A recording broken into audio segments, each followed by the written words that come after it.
Andorra. Et en dehors de tout ça, on ne sait ni si elle est française ou espagnole.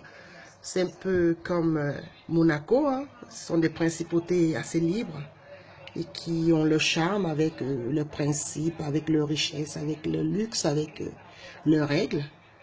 Voilà, qu'on apprécie et qu'on aime parce que chaque fois qu'on est dans ces lieux, on a l'impression d'être en dehors de l'Europe. Pourtant, c'est l'Europe, hein, mais on est là et puis voilà quoi. Donc, Andorra, très très magnifique. Donc, je vous montre juste la vue que j'ai de la chambre de l'hôtel. Mais autrement dit, franchement, c'est à visiter. Voilà, donc, comme Monaco d'ailleurs. Hein, voilà, donc c'est ça en fait. Des endroits presque hors du temps, avec des choses assez différentes. Je suis sûre que même l'hiver, ça doit être très attractif. Avec la neige, imaginez-vous en plein hiver, ces montagnes recouvertes de neige et tout, donc ça doit être aussi magnifique. Voilà, donc un petit peu frileuse de temps en temps, je préfère un peu plus les admirer l'été que l'hiver en fait. Voilà, donc c'est une superbe vue. On est bien posé. J'ai une séance tout à l'heure encore de massage et de sauna. Je vais me presser d'y aller. Je me suis dit, je fais cette vidéo déjà, puisque j'ai commencé à faire des vidéos de la descente, et voilà. Tout simplement parce que c'est beau, c'est magnifique. J'aime des beaux paysages, voilà. Donc, ces vidéos, c'est pour immortaliser déjà pour moi-même ces lieux que je découvre et que j'affectionne. Et puis ensuite, pour vous donner des idées si vous avez envie. Voilà. Donc, c'est assez touristique. Hein.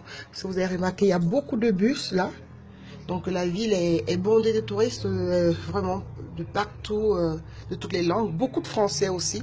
Et la différence quand même, ce que je note avec Andorra, c'est quoi? C'est que on a cette facilité de se faire comprendre toujours par quelqu'un qui va parler français et espagnol. Voilà, donc c'est bien. À Monaco, on n'a pas ce problème. Obligatoirement, c'est le français à Monaco.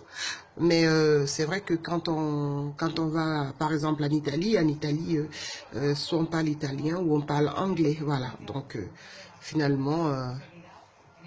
en Espagne, on peut facilement se faire comprendre quand on parle français. Voilà, donc, mais anglais, pas du tout, parce que quand j'essaye de parler en anglais, quand je trouve un espagnol qui ne parle pas très bien français, donc du coup, ça bloque. Voilà, c'était juste le petit point de remarque pour le carnet de voyage, pour ceux qui veulent découvrir Andorre.